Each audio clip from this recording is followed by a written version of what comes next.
क्या मतलब, क्या कहना चाह रहे हो? तुम अच्छी तरह समझती हो मैं क्या कहना चाह रहा हूं। सिद्रा ये जो हरकतें करती है ना, उसे कहो कि छोड़ दे, बाज आ जाए। और इतना ही शौक है तो फिर शादी करवा देते हैं ना, उठा लेते हैं बेटी की जिम्मेदारी।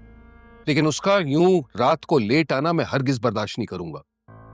आसिया जैसी भी सही, राह के लिए रिश्ते तो तलाश कर रही, चाहे वो हमारे स्टैंडर्ड के हों या नहीं, लेकिन वो कोशिश तो कर रही।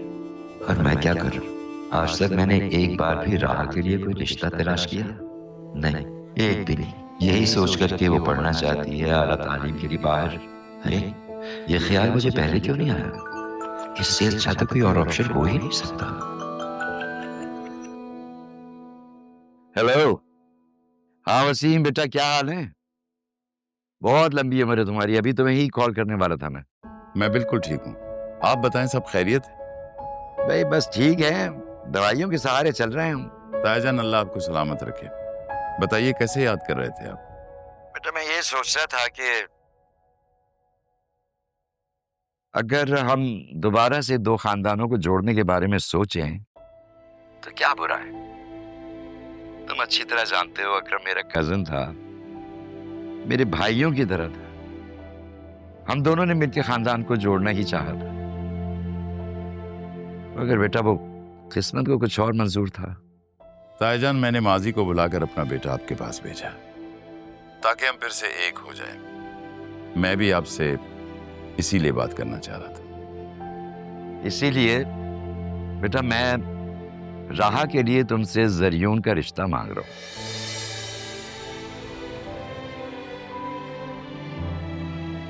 देखो बेटा, राह को मैंने पाला है, बहुत मोहब्बत करने वाली, बहुत समझदार बच्ची है वो। मेरी बात से कभी इनकार नहीं करेगी। तुम जरियून से बात कर लो। बेटा जहां तक मैं जानता हूं तुम्हें भी खानदान की ही लड़की चाहिए थी। हम लोग दूर जरूर हैं मगर हैं तो एक ही खानदान। ताईजान आपने तो मेरी मुश्किल आसान कर दी। मैं भी जरियून के लिए अपने खानदान में लड़की तलाश कर रहा था। क्या हुआ अगर मेरा और तारा का रिश्ता ना हो सका? शायद इसी में कोई बेहतरी थी। मैं तो बेटा यही बात अपने दिल में लिए बैठा था कि अपने भाई से किया हुआ वादा मैं पूरा नहीं कर सका। माजरत ताईजान, आपने अपना वादा निभाया। जरूरी नहीं कि हमारा रिश्ता नहीं हुआ तो हम एक दूसरे को बेवफा कहें। शायद नसीब में यही लिखा था। ताईजान आप राह से पूछ लें, जरियून मेरा बेटा है, उसे कोई एतराज नहीं होगा। देखो बेटा, राह को मैंने पाला है, बहुत मोहब्बत करने वाली और समझदार बच्ची है वो। मेरी बात से इनकार नहीं करेगी। हाँ जरियून से पता कर लो, अगर वो मान जाए तो फिर तुम जल्दी से यहाँ आ जाओ ताकि फिर बैठ के हम लोग सारे मामला तय कर लें। ताईजान मेरे पासपोर्ट में थोड़ा सा इशू है, जब तक मैं वो सॉल्व कर लूं आप अदील से और जरियून से शादी की तारीख डिसाइड कर लें। मैं भी पहुंचने की कोशिश करता हूं। बहुत होशियार हो भाई तुम। हमने तो तुम्हें लड़की का रिश्ता दिया था, तुमने लड़के की जिम्मेदारी भी हमारे सर पे डाल दी। वो पोता है आपका ताईजान, ये सब कुछ तो आप ही को करना पड़ेगा। चले मैं बात करता हूं आपसे। ओके बेटा, खुदा हाफिज।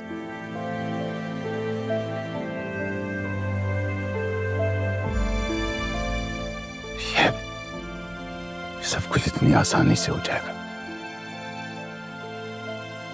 मैं सोच भी नहीं सकता था।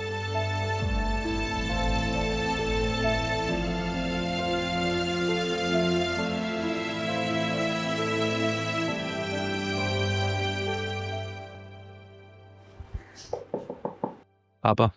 हाँ भाई आओ आओ आओ। क्या वो ऑफिस नहीं गया तुम? मैं ऑफिस नहीं गया, मैं कंस्ट्रक्शन साइट पे जा रहा हूँ। ऑफिस गई हुई है राहा, और वो संभाल लेगी, तसल्ली है। दोनों चले गए?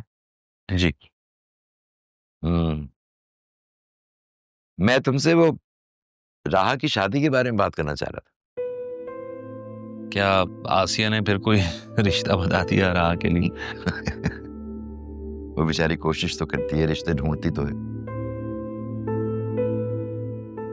मैंने सोचा कि हम भी थोड़ी सी एफर्ट कर लें। नहीं, सही कह रहे हैं आप। मैं भी ये सोच रहा था कि बतूल की पढ़ाई मुकम्मल हो चुकी है और पापा वो उसका इतना इंटरेस्ट नहीं है बिजनेस में, तो मैं ये कह रहा था कि अगर बतूल और राहा का एक साथ रिश्ता ढूंढ लिया जाए तो बेहतर होगा। मैंने तो लड़का भी तलाश कर लिया और लड़के के बाप से भी बात कर ली। अच्छा, कल तक तो ऐसी कोई बात नहीं हुई थी। वही लड़का घर में ही मौजूद था। मैंने राहा के लिए जरियून को पसंद किया।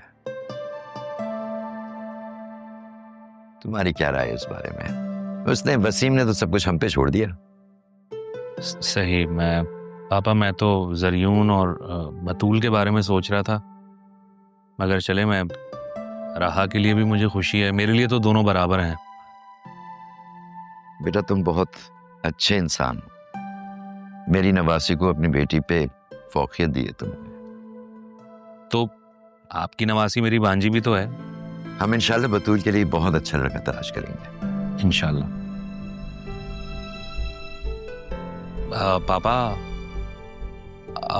पापा आपने आप ही को बताया?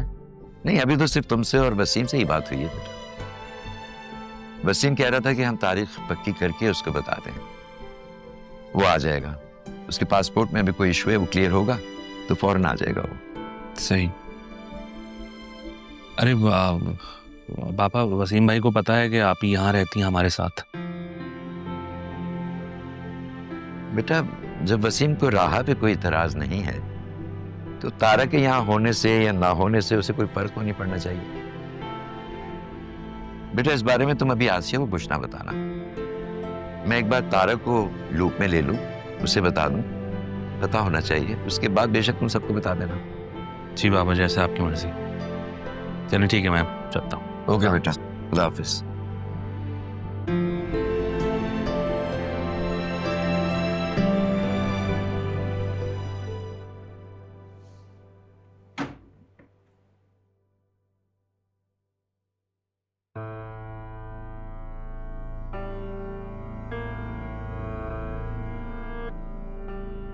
स्कूल जाने का इरादा नहीं है क्या?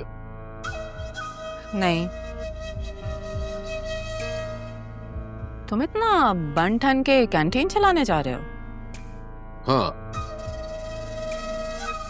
क्यों, कोई मसला है क्या? हाँ, तुम जो कभी हल नहीं होगा। देखो नरमीन, आज एक बात कान खोल कर सुन लो। अब तक ये सब मैं अम्मी की वजह से बर्दाश्त कर रहा था, ताकि उन्होंने मेरे साथ जो किया ना, उसकी सजा उन्हें भी मिले। लेकिन अब मैं बिल्कुल बर्दाश्त नहीं करूंगा ऐसी कोई भी बात या कोई भी हरकत।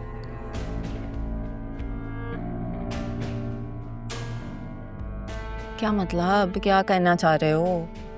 तुम अच्छी तरह समझती हो मैं क्या कहना चाह रहा हूं। सिद्रा ये जो हरकतें करती है ना, उसे कहो कि छोड़ दे, बाज आ जाए। और इतना ही शौक है तो फिर शादी करवा देते हैं ना, उठा लेते हैं बेटी की जिम्मेदारी। लेकिन उसका यूं रात को लेट आना मैं हरगिज बर्दाश्त नहीं करूंगा। सहेली की सालगिरह पे गई थी, इतना गुस्सा क्यों कर रहे हो? अपने माजी से निकलते तो नजर आता कि बेटी के बाप हो, जिम्मेदारी है तुम पे। मैंने घर बार भी देखा और औलाद को भी। तुमने क्या किया उसके लिए आज तक? बोलो, बताओ। पहली औलाद को नजरअंदाज किया और दूसरी औलाद की जिम्मेदारी से भाग गए, और अब तुम ये समझते हो कि तुम्हारी धमकी से मैं डर जाऊंगी? मुझे अपनी बेटी के लिए लड़ना आता है, समझे?